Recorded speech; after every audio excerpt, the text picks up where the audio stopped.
एक शागिर्द को होता है ना, बाज़ लोगों को वही बात है कि कोई आधा गिलास खाली ही नज़र आता है और जो है वो ब्लैक डॉट ही को देखते हैं पहले, यानी पूरी वाइट सरफेस को इग्नोर कर देते हैं। तो ऐसा ही एक स्टूडेंट है, वो टीचर को आके वो जी फलां, तो बस उसको तो बात ही नहीं करनी आती। और वो जी फलां जो है ना, वो तो गीबत करता रहता है हर वक्त। अब वो जो फलां है ना जी बच्चा, उसने तो मेरे अब्बू के खिलाफ ऐसी बात की थी, मैं उसको कभी माफ़ नहीं करूँगा। अब वो जो है ना जी, वो तो लेग पुलिंग करता है जी बहुत, वो तो बस ना ही पूछें जी। वो फलां है ना जी, उसमें तो झूठ बोलने की आदत ही बहुत ज़्यादा है। वो फलां बच्चा है ना जी, उसने वहाँ डंडी मारी थी हिसाब किताब में जब, तो वो उसका उस्ताद फिर उसका टीचर उसको समझाता है कि बेटा बात ये है कि हर इंसान के गले में 2 थैले होते हैं। यानी उसने बात समझाने के लिए ज़ाहिर है टीचर को अच्छी मिसालें देनी चाहिए, और ऐसी मिसालें अमूमन जहन में रह जाती हैं। तो वो कहता है एक थैला आपके आगे को होता है और एक थैला पीछे को होता है।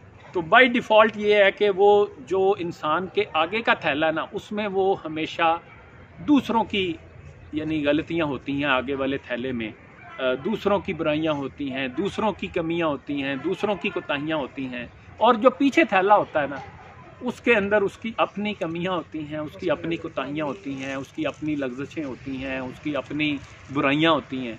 तो इंसान करता ये है कि वो हमेशा अगले थैले पे नज़र रखता है, यानी उसको बुराइयां नज़र आ रही होती हैं दूसरों की, उसको दूसरों की कमियां नज़र आ रही होती हैं, दूसरों की कोताहियां नज़र आ रही होती हैं। तो कामयाब वो है और अच्छी ज़िंदगी वो गुजार सकता है जो अपने अगले थैले को पीछे और पिछले थैले को आगे कर। बहादुर शाह जफर का शेर है, न थी हाल अपने की जब खबर, रहे देखते दूसरों के ऐबो हुनर, जब हाल अपने पे पड़ी नज़र तो निगाह में कोई बुरा न।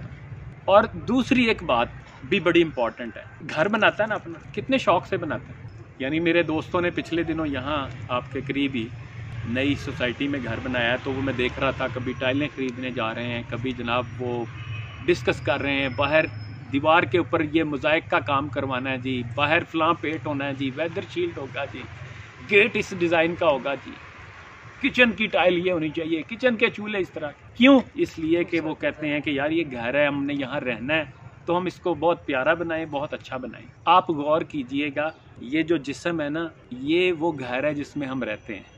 और अफसोस ये कि हम इसकी भी सिर्फ ज़ाहरी जो बनावट है ना, उसके ऊपर फोकस रखते हैं, जिसने असल में अंदर सुकून देना है, आपको पीस ऑफ माइंड देना है, उन चीज़ों का हम ख्याल नहीं रखते। यानी वो बहुत कीमती घर होगा अगर घर के अंदर गटर उबल रहा हो और उस गटर में से पानी निकल निकल के पूरे जनाब बेडरूम में जा रहा है, ड्राइंग रूम में जा रहा है, चाहे वो मैं कह रहा हूँ उसकी सोने की चीज़ें हों घर में पड़ी हुई, आप उस घर में रहना पसंद करेंगे? तो ये जो जेलसी है ना, ये जो कदूरत है ना, ये जो हसद है ना, ये जो नफ़रत है ना, ये ऐसे ही अंदर गटर होता है और ये इस घर को बर्बाद कर देता है। हमारा सुकून बर्बाद हो जाता है, हमारे पीस ऑफ माइंड नहीं होता, हमें रूहानी खुशी मिलती नहीं है।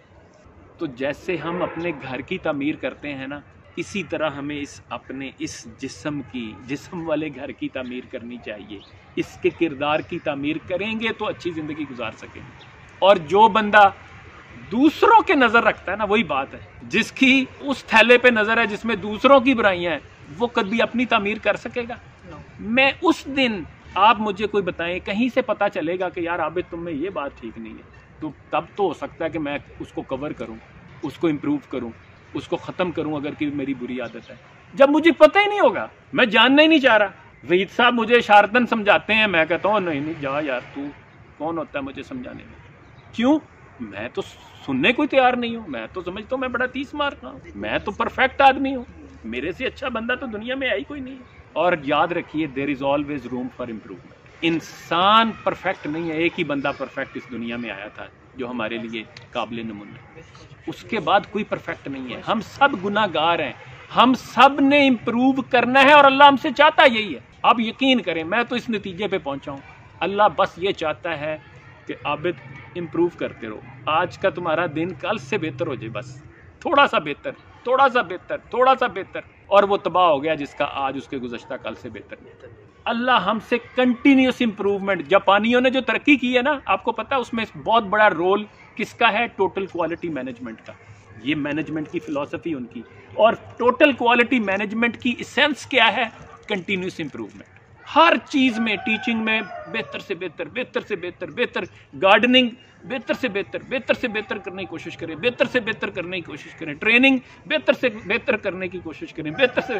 फुटबॉल बेहतर से बेहतर। Total quality, continuous improvement. तो क्या होगा? आप कंटिन्यूस इंप्रूवमेंट करेंगे तो किसी दिन तो आप एक्सीलेंस दिखाएंगे ना। फिर अल्लाह हमसे यही चाहता है कि यार मरने से पहले कुछ ऐसा बनो कि फिर लोग याद रखें कि यार अच्छा बंदा था, और जिसके बारे में 40 लोगों ने गवाही दे दी ना ये अच्छा बंदा था, वो कामयाब।